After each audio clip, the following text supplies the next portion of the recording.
and welcome to another 31 Days of Horror 2016. And as you will notice, Lesley's here, but the setting has changed. We're on location. We are on, that's right, we are on location. We just finished watching The Blair Witch.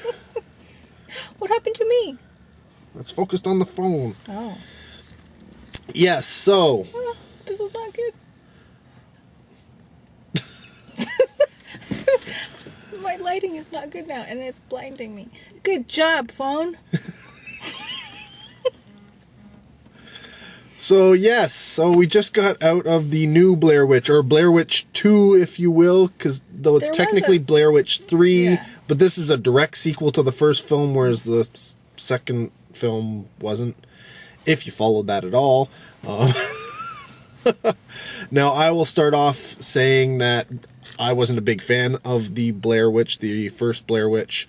I thought it was a great piece of marketing, but as a film, it was just kind of boring for me. I liked it. You liked it? Mm-hmm. I did. Because it was very different at the time. Yeah, but for me, I watched it and all I saw was a bunch of people running around in the forest.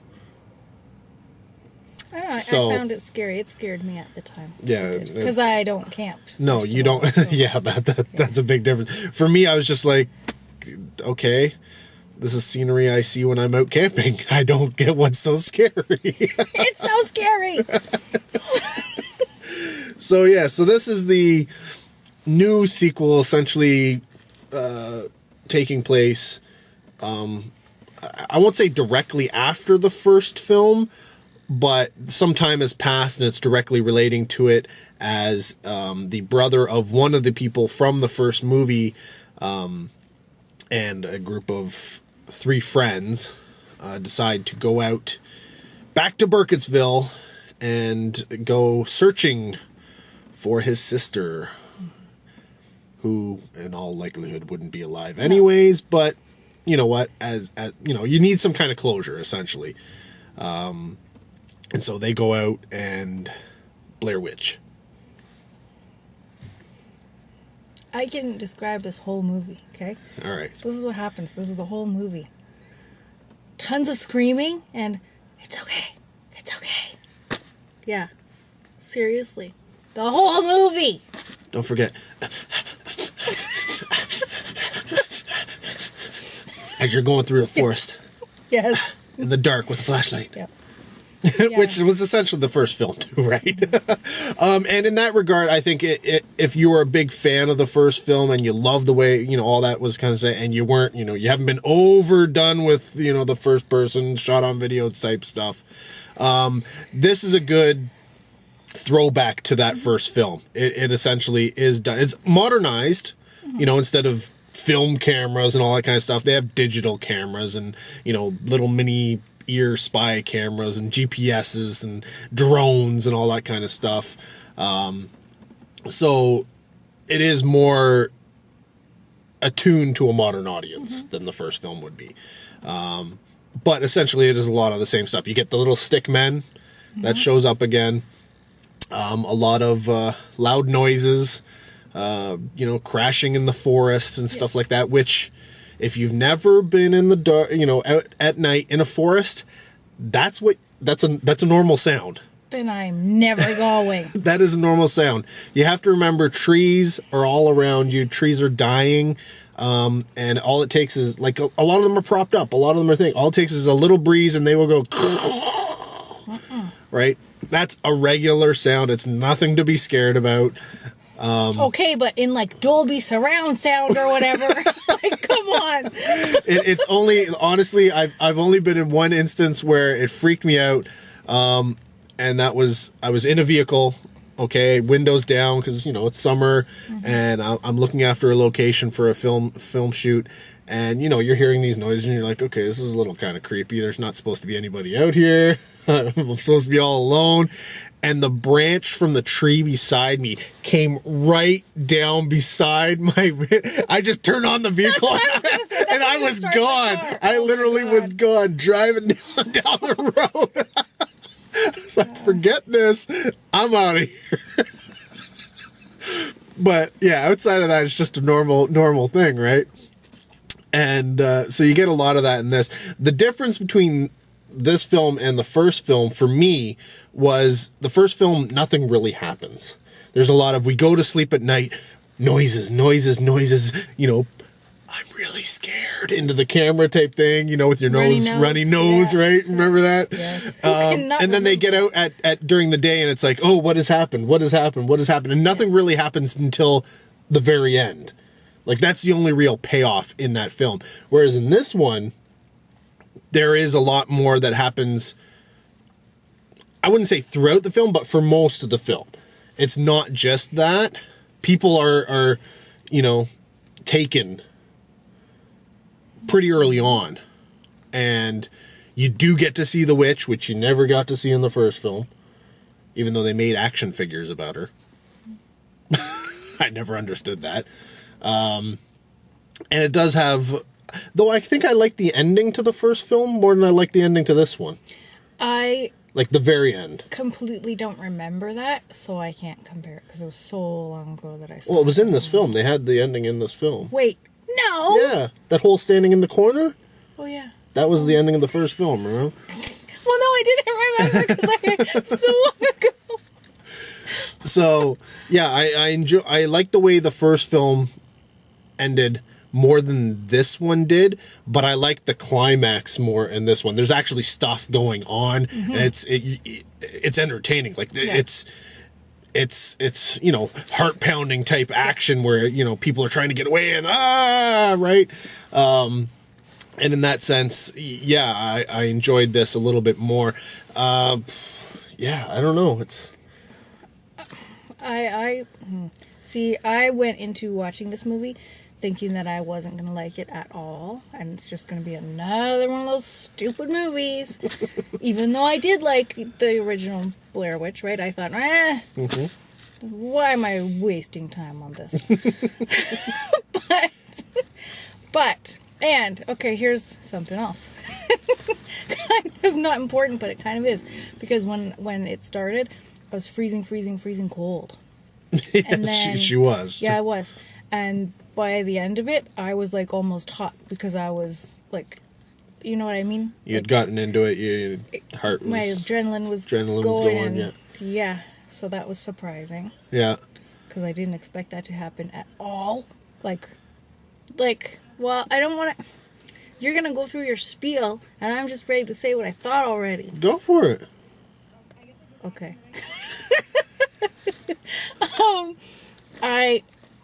When it first started, all that first-person camera stuff was getting a little bit too much for me. It was way all over the place, right? And it very much was, yep. that bugged me, and I didn't know that I was going to be able to keep watching it because it was really like, I thought, oh, this is going to give me a big bad headache. And then I guess I just kind of got used to it, even though it still did bother me. It did. But I wanted to kind of see what happened, so I, you know, got over it. But to me, this movie, for me, did what it's supposed to do. And it did scare me quite a few times. So that was good. So I liked it for that. I just didn't like the shakiness all around. Yeah. So overall, I'm very surprised.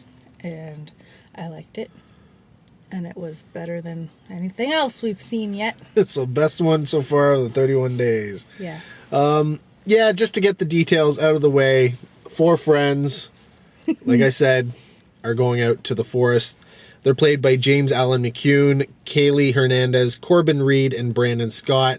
Essentially a bunch of people who have not really done much of anything. They end up meeting up with 2 other individuals, Wes Robinson and Valerie Curry, and they're the group who all end up going out in the forest before, you know, things get a little hairy. Shakier. Get a little shakier.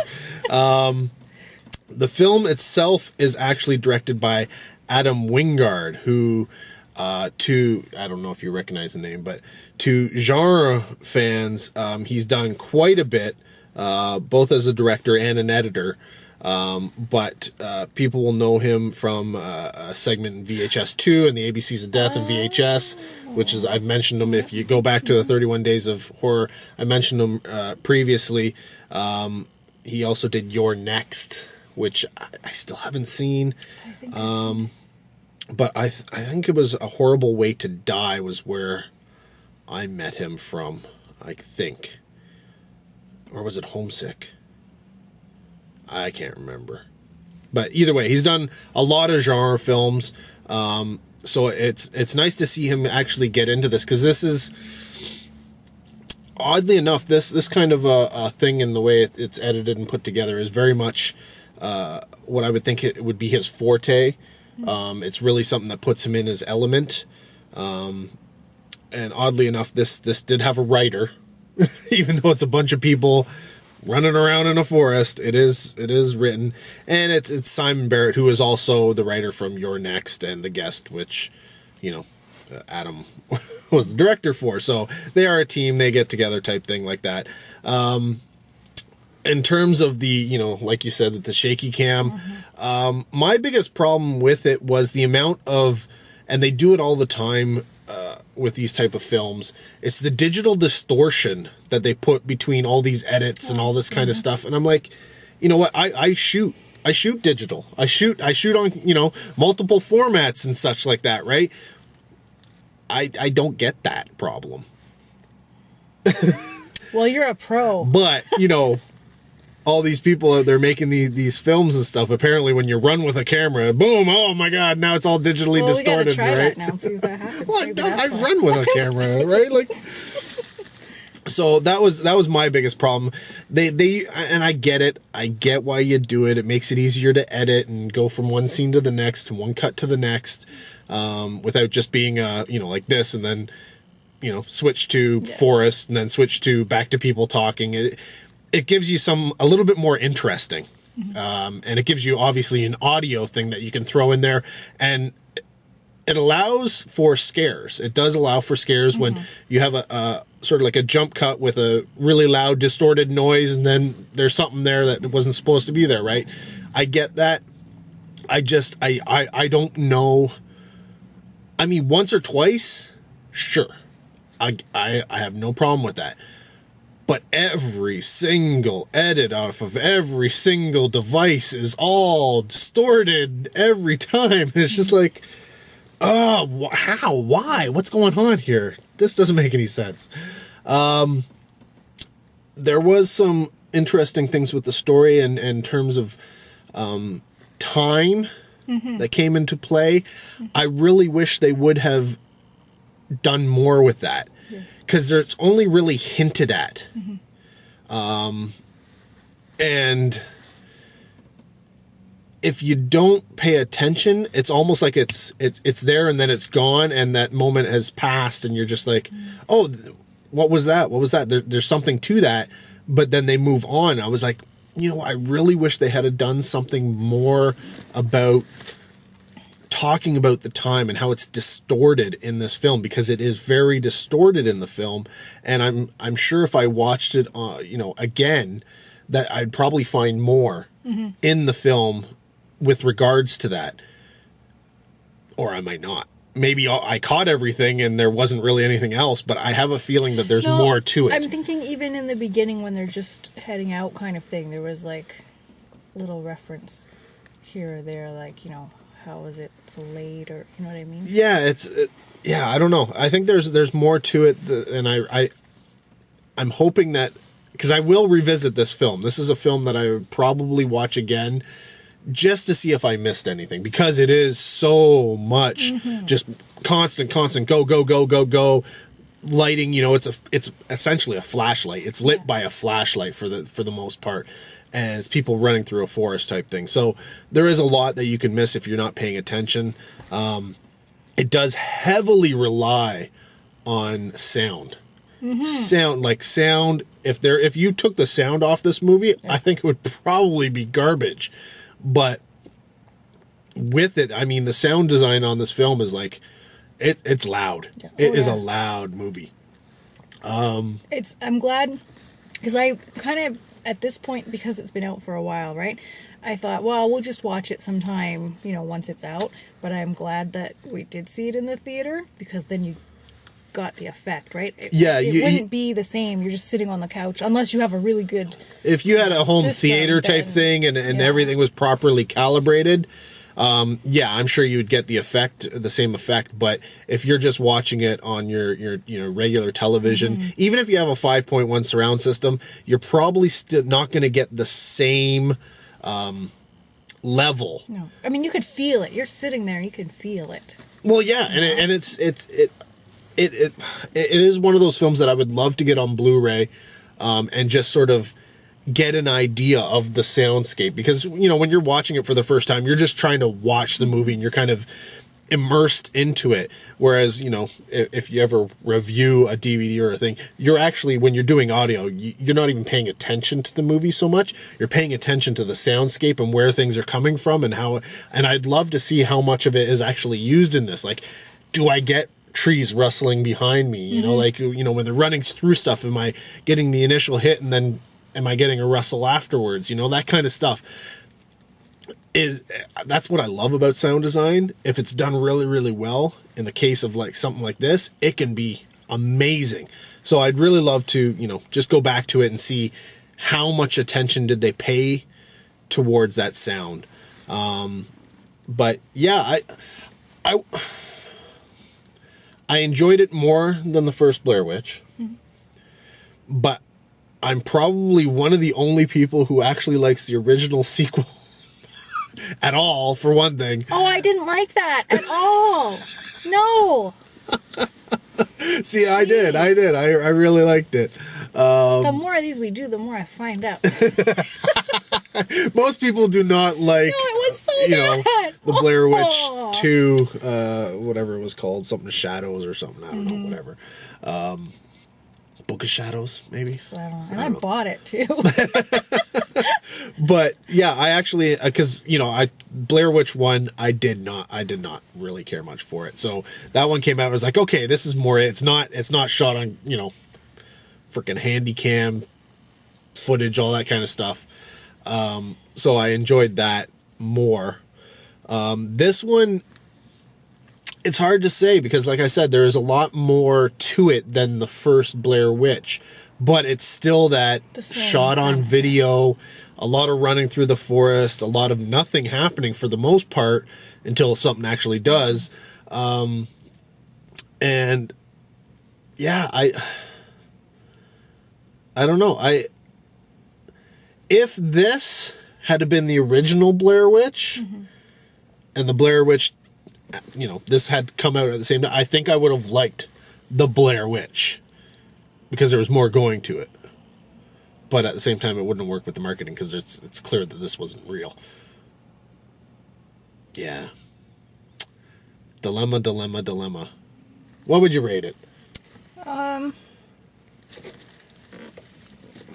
Well, that's what I was thinking even in the theater, because that camera thing, that it really bothered me a lot. But I did enjoy it. Like, seriously, there was parts in there, and I was just thinking, like, I don't want to look anymore, because I'm, like, afraid.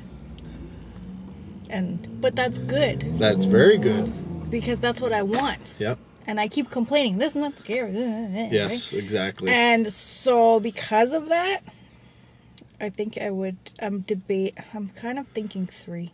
Yeah. Actually. It's not like the best scary movie I've ever seen, but I like them for different reasons, right? Like, and this one, it there was like the jumpy things there, and I was just like, yep. Yeah. That does it for me. Yeah, and I see that. I'm kind of teetering between a 2.5 to a 3. That's where I am because of the camera. Yeah, I don't think it brings anything new to the table. No. But at the same time, I do enjoy it more than the first Blair Witch movie, whereas it's still kind of the same thing.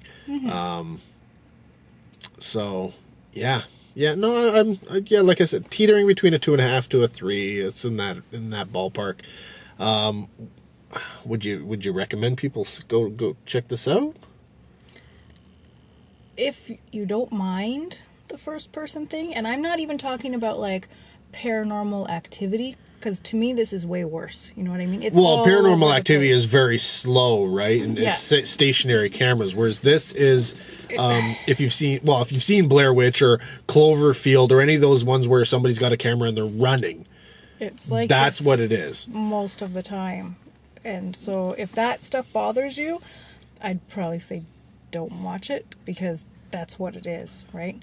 So, Yeah. but if you can tolerate it and you don't, or if you like it, then you'll probably really like it. Yeah. Honestly, if you liked Blair Witch and you didn't like Blair Witch 2, I think this is probably the sequel you were looking for. It is, I think, that's what I think about this film. Yeah. This is the sequel people wanted Blair Witch 2 to be. Yeah. A continuation. And it wasn't. A continuation, yeah, exactly. Tying it, yeah. And in that regards, I think you will probably praise it more than I actually am. But if you're, again, if you, like she said, if you do not like that first person perspective, you know, found footage type film in general, that's what it is. Yeah. And if you get motion sickness, Yeah, I know people who can't even play like first person shooter video games. If you're at all in that area, this will probably get to you. It'll probably, it might make you sick. It might give you a headache. You just may not end up enjoying it. And despite everything else that's going on, and I can't even say, you know, stick with it, it gets better, but No, it's still more of the same, right? So if that bugs you at all, avoid it. It will not be an enjoyable. No. And like normally those things don't bother me that much. Like I can watch something like that and I'm okay with it. But I know you don't like it. Like usually in general you don't like that kind of stuff. But this bothered me more than normal. So if I'm used to it and it bothered me, Well, yeah, I mean, I watch a lot of movies that are like this, and some are done well, some are done poorly. This one's kind of done well in the sense that they, to make it work, they have cameras essentially mounted to their earpieces, so it's wherever they're looking, that's where the camera is going to be. And then there's some handheld cameras and such mixed in, and then obviously it's all edited to be, you know, make up this film as it is. So you don't have any of that. Well, why didn't they just drop the camera? Why are they running with the camera? Exactly. What are they doing? Why are they still filming? Well, they didn't turn it off. That's why it's still filming, right? That's the thing that's going on in this movie, and that's my biggest beef with most of these, is they don't make sense as to why they're still filming. There are a few instances in this movie where you're like, why are they still filming? But it's not the same kind of why are they still filming.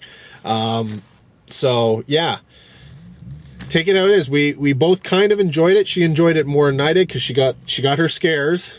So there are a few instances in this film, jump scares, tension, both are found throughout the once you start getting to the scary part, you know, the leading up to it is not so much, but I would say, depending on when you put this video out, if it's something that you think you want to see, then see it like sooner, because it's probably gonna not. Yeah, be in try and theater. get. I'm surprised. So- I thought this would have run through October. Yeah, but we've right? actually had to take a drive a pretty fair distance away, several cities, to get to see this in theaters.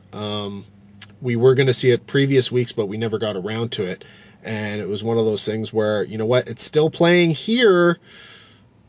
Let's just do it. And here we are, right? So hopefully it's still playing somewhere near you. So yeah, like we suggest you see it in theaters. It's definitely a film that plays better in a theater than it would in home video. Yeah. That's the one thing that we will definitely both agree upon in terms of this film. So yeah, if you're gonna see it now. If you're not, don't worry about it. But yeah, that's it. On location here for a recent release. As you can see, it's a bundle of activity going on around us. Yeah, we do what we need to bring you the reviews that are important to you. Yeah, they were just waiting. Yeah, I know. You wanted this review. I know. But yeah, more 31 Days of Horror 2016 still to come. Till next video, take care. Have a good one.